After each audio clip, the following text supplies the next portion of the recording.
ये कहानी शोर की नहीं, शांति की है। ये कहानी तेज जीत की नहीं, धीमी हिम्मत की है। The old man and the sea एक ऐसे इंसान की कहानी है जो हार मानना नहीं जानता। सैंटियागो एक बूढ़ा मछुआरा है। वो क्यूबा के एक छोटे से गांव में रहता है। समुद्र उसका घर है, उसका साथी है। लेकिन पिछले 84 दिनों से उसके हाथ खाली लौट रहे हैं। गांव के लोग उसके बारे में धीरे धीरे बात करना छोड़ देते हैं। कुछ उसे बदकिस्मत कहते हैं, कुछ खत्म हो चुका मान लेते हैं। एक लड़का है मैनुलिन, जो सैंटियागो से मछली पकड़ना सीखता था। वो बूढ़े से बहुत प्यार करता है, लेकिन उसके माता पिता उसे किसी और नाव में भेज देते हैं क्योंकि सैंटियागो अब सफल नहीं रहा।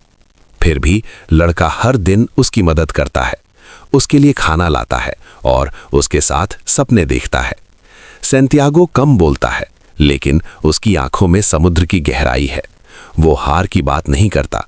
वो कहता है, मैं बदकिस्मत नहीं हूं, मैं अभी तैयार नहीं था। एक सुबह वो समुद्र में और गहराई तक जाने का फैसला करता है, जहां दूसरे मछुआरे नहीं जाते।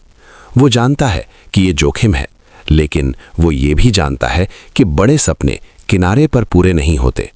नाव धीरे धीरे गहरे पानी में पहुंचती है। चारों तरफ सन्नाटा है, सिर्फ पानी की आवाज और सैंटियागो की सांसें। वो अपनी डोर पानी में डालता है और धैर्य से इंतजार करता है। अचानक डोर में हलचल होती है। कुछ बहुत बड़ा फंस गया है। सैंटियागो तुरंत नहीं खींचता। वो जानता है ताकत जल्दी दिखाने से नहीं, सही समय पर दिखानी होती है। मछली गहरी है। वो नाव को अपने साथ खींचने लगती है। सैंटियागो मुस्कुराता है क्योंकि उसे पता है ये उसकी जिंदगी की सबसे बड़ी लड़ाई है। वो मछली से बात करता है, उसे दुश्मन नहीं सम्मान मानता है। वो कहता है, मैं तुम्हें मारूंगा क्योंकि यही मेरा काम है, लेकिन मैं तुम्हारा सम्मान करता हूं। समुद्र अब एक मैदान बन चुका है जहां दो ताकतें आमने सामने हैं। इस पहले हिस्से की सबसे बड़ी सीख यही है, इंसान हारता तब नहीं जब वो खाली हाथ होता है। इंसान हारता तब है जब वो कोशिश छोड़ देता है। अगले हिस्से में लड़ाई और गहरी होगी, जहां शरीर टूटेगा लेकिन इच्छा नहीं। मछली अब भी गहराई में है। नाव धीरे धीरे समुद्र के बीच खींची जा रही है। सैंटियागो डोर को मजबूती से थामे है। उसके हाथ दर्द से भरने लगे हैं, लेकिन वो शिकायत नहीं करता। वो जानता है ये लड़ाई ताकत की नहीं, धैर्य की है। जो पहले थकेगा वही हारेगा। दिन निकल आता है। धूप तेज हो जाती है। पसीना उसकी आंखों में भर जाता है, लेकिन वो डोर छोड़ता नहीं।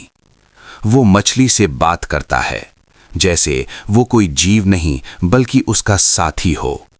वो कहता है, तुम महान हो, तुम सुंदर हो, मैं तुम्हें मारूंगा, लेकिन मैं तुम्हें छोटा नहीं मानता। रात आती है। समुद्र ठंडा हो जाता है। आसमान में तारे चमकते हैं।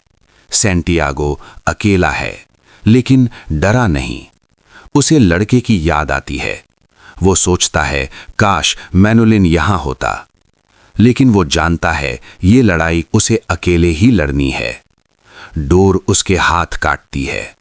खून धीरे धीरे बहने लगता है। वो दर्द को नजरअंदाज करता है।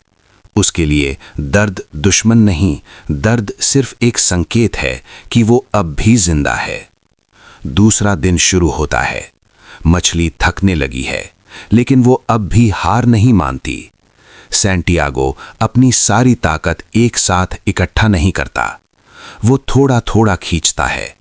वो जानता है जल्दी अंत चाहना अक्सर अंत को दूर कर देता है। अचानक मछली पानी की सतह पर घूमने लगती है। अब सैंटियागो उसे देख सकता है। वो बहुत बड़ी है, उससे भी ज्यादा जितनी उसने सोची थी। उसकी आंखों में डर नहीं, सिर्फ संघर्ष है। सैंटियागो उस क्षण उसे और अधिक सम्मान करता है। वो कहता है, हम दोनों अपने काम के लिए लड़ रहे हैं। अब अंत नजदीक है, लेकिन सबसे कठिन क्षण अभी बाकी हैं। इस हिस्से की सबसे बड़ी सीख यही है, सच्ची लड़ाइयां शोर नहीं करती, वे खामोशी में जीती जाती हैं। अगले हिस्से में निर्णायक क्षण आएगा जहां जीत मिलेगी, लेकिन किस कीमत पर। अब मछली नाव के चारों ओर चक्कर लगाने लगी है। ये संकेत है कि वो थक चुकी है, लेकिन सैंटियागो जानता है थकी हुई ताकत अक्सर आखिरी वार सबसे जोर से करती है। वो अपनी पूरी शक्ति एक साथ नहीं लगाता, वो इंतजार करता है सही क्षण का। समुद्र अब शांत है, जैसे वो भी इस संघर्ष को सम्मान से देख रहा हो। सैंटियागो धीरे धीरे डोर को अपने हाथ में समेटता है। उसके कंधे जकड़े हुए हैं, पीठ में दर्द है, लेकिन उसकी आत्मा स्थिर है। वो मछली से फिर बात करता है, जैसे ये उसकी आखिरी संवाद हो। वो कहता है, मैं तुम्हें मारना नहीं चाहता, लेकिन मैं तुम्हें सम्मान के साथ समाप्त करूंगा। अचानक वो क्षण आता है। सैंटियागो बहाले को पूरी ताकत से नीचे की ओर मारता है। पानी लाल हो जाता है। समुद्र एक पल के लिए रुक जाता है। मछली धीरे धीरे शांत हो जाती है। लड़ाई समाप्त होती है। सैंटियागो थक कर नाव में बैठ जाता है। उसकी सांसें भारी हैं, लेकिन उसकी आंखों में जीत है। वो मछली को नाव से बांध देता है। वो जानता है ये मछली उसकी जिंदगी बदल देगी। वो घर लौटने लगता है, लेकिन समुद्र अब भी खामोश नहीं। पहला शार्क दिखाई देता है। सैंटियागो समझ जाता है जीत इतनी आसानी से पूरी नहीं होती। वो भाले से शार्क पर वार करता है। एक शार्क मर जाती है, लेकिन समुद्र और भेजता है। एक के बाद एक शार्क मछली पर हमला करते हैं। सैंटियागो लड़ता है, लेकिन अब ये लड़ाई बराबरी की नहीं। उसके हथियार टूटते जाते हैं, लेकिन उसकी इच्छा शक्ति नहीं टूटती। वो कहता है, इंसान को नष्ट किया जा सकता है, लेकिन हराया नहीं। ये वाक्य पूरी कहानी का हृदय है। रात फिर आ जाती है। सैंटियागो लगातार लड़ता रहता है, लेकिन सुबह तक मछली सिर्फ एक कंकाल बचती है। सैंटियागो जानता है वो सब कुछ खो चुका है, या शायद कुछ और पा चुका है। इस हिस्से की सबसे बड़ी सीख यही है, जीत हमेशा जो हम लाते हैं वो नहीं होती। कभी कभी जीत वो होती है जो हम बन जाते हैं। अगला और अंतिम हिस्सा कहानी का शांत लेकिन शक्तिशाली समापन है, जहां हार और जीत का अर्थ बदल जाता है। सुबह हो चुकी है। सैंटियागो थकी हुई नाव को किनारे की ओर ले आता है। उसकी आंखों में नींद नहीं, लेकिन शांति है। नाव से अब सिर्फ मछली का कंकाल लटक रहा है। लोग रुक कर देखते हैं। वे हैरान हैं। वे पहली बार समझते हैं कि सैंटियागो असफल नहीं था, वह असाधारण था। सैंटियागो अपने कमरे में लौट आता है।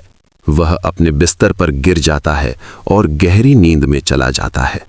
उसके सपने फिर वही हैं, अफ्रीका के तट और शेर, जो शक्ति और स्वतंत्रता के प्रतीक हैं। मैनुलिन उसे देखने आता है। लड़के की आंखों में आंसू हैं। वह समझता है कि ये आदमी टूटा नहीं, बस थक गया है। वह सैंटियागो से कहता है, अब हम फिर साथ मछली पकड़ेंगे। लड़का उसके लिए कॉफी लाता है और उसके पास बैठता है। सैंटियागो धीरे से मुस्कुराता है। ये मुस्कान हार की नहीं, सम्मान की है। गांव के लोग अब उसकी बात करते हैं, लेकिन सैंटियागो कोई गर्व नहीं। उसने समुद्र से लड़ाई नहीं की, उसने खुद को परखा था। The old man and the sea यहीं समाप्त होती है, लेकिन उसकी सीख यहीं खत्म नहीं होती। ये कहानी हमें सिखाती है कि परिणाम हमेशा हमारे हाथ में नहीं, लेकिन संघर्ष हमारे हाथ में होता है। इंसान नष्ट किया जा सकता है, लेकिन हराया नहीं। यही इस कहानी का अंतिम संदेश है। अगर ये कहानी आपको प्रेरित कर गई हो तो वीडियो को लाइक करें, शेयर करें और चैनल माई गैलेक्सी टूर को सब्सक्राइब करें। ऐसी ही शांत और गहरी कहानियां हिंदी में सुनने के लिए।